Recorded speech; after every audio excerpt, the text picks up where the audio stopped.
बिस्मिल्लाहिर्रहमानिर्रहीम जी, अस्सलाम वालेकुम। जिंदे रहो बसते रहो, आप हरचेत है। बड़ी मुश्किल से ये वीडियो मिली है उन बहनों के लिए, उन पापा की परियों के लिए जो अभी तक कुकिंग की तरफ जा रही हैं या अभी स्टार्ट की है। मीठा बनाने की इतनी बेहतरीन रेसिपी दूंगा कि गला छोड़ दो, इंशाल्लाह मज़ा पूरा आएगा। इस रेसिपी का सबसे बड़ा एडवांटेज कि आपने चूल्हे पर पकाना कुछ नहीं है, यानी पकाएंगे तो फिर कोई ना कुछ मसला बन सकता है। ये बिना गैस जलाए, बिना चूल्हा जलाए आपके लिए लाया हूँ। है ना मज़े की बात? आप सोच रहे हैं तो फिर मज़ा भी नहीं आएगा। टेंशन नहीं लेनी, मज़ा पूरा आएगा। आपने करना यह है कि आपने वीडियो को बिना स्किप किए देखना है। इंशाल्लाह बर्फी बगैर चूल्हा जलाए तैयार हो जाएगी। तो है ना मज़े की बात? सोचकर कितना अच्छा लग रहा है। आप देख रहे हैं फूड सीक्रेट विद KFN। अभी तक आपने सब्सक्राइब नहीं किया तो फिर चंगी गलती नहीं ना, अभी कर दें। चलते हैं रेसिपी की तरफ। तो चलो फिर हंसदे आओ तो बसते जाओ।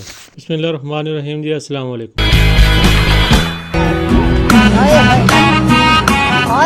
बिस्मिल्लाहिर्रहमानिर्रहीम जी, अस्सलाम वालेकुम। ये चीज़ें इकट्ठी कर लें। ऑयल, बादाम, सब्ज इलायची, खुश्क दूध, चीनी, दूध, नारियल पाउडर। तो फिर चलो शुरू करो। बिस्मिल्लाहिर्रहमानिर्रहीम। एक ब्लेंडर जग लें, उसमें एक नारियल पाउडर 1 कप शामिल कर दें। 10 से 12 अदद बादाम जो मैंने गर्म पानी में 5 मिनट भिगोए थे, जिससे इनका छिलका जल्दी उतर गया था, वो छिलका उतार कर इसमें शामिल कर दें। 2 सब्ज इलायची भी शामिल कर दें। 3 चम्मच चीनी शामिल कर दें। खुश्क दूध 1 कप शामिल कर दें। जग को बंद करें, अच्छी तरह ग्राइंड कर लें, बिल्कुल पाउडर शक्ल में ले आएं जैसे आपके सामने नजर आ रहा है। खूबसूरत सा एक बाउल है, इसमें ये सारा मिक्सचर शामिल कर दें। दूध थोड़ा थोड़ा करके इसमें मिक्स करते जाएं और एक डो बना लें। ये ज्यादा पतली नहीं होनी चाहिए, इसलिए आस्ता आस्ता दूध शामिल करते जाएं जितनी आपको जरूरत है। अभी ये डो बन गया है, इसको एक प्लेट पे या एक ट्रे में डाल दें। ट्रे या प्लेट को आप अच्छी तरह ऑयल से ग्रीस कर लें। इसको आप शेप दे दें हाथों की मदद से। अगर ट्रे है, केक ट्रे, तो उसमें तो मसला नहीं है। ऊपर बादाम पिस्ता जो आपके पास पड़े हैं वो शामिल कर दें। 2 घंटे के लिए इसे रेफ्रिजरेटर में रख दें। 2 घंटे बाद इसको काट लें, एंजॉय करें, अल्लाह की नेमतों का शुक्र अदा करें।